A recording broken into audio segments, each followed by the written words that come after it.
నా కళ్ళతో నా ముఖాన్ని ఎన్నటికీ చూసుకోలేను. నా ముఖం చూసుకోవాలంటే అద్దం దగ్గరికి రావాల్సిందే. నీ ముఖం కనపడాలంటే నీళ్ళ దగ్గరికన్నా రావాలి, అద్దం దగ్గరికన్నా రావాలి. ఏ నీళ్ళు, ఏ అద్దం? దేవుని వాక్యం అనే అద్దం దగ్గరికి ప్రతి మనుషుడు రావాలి.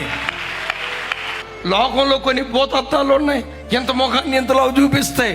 నేను ఆ అద్దాల సంగతి కాదు, వాక్యం అనే అద్దం ఎప్పటికీ అబద్ధం ఆడదు.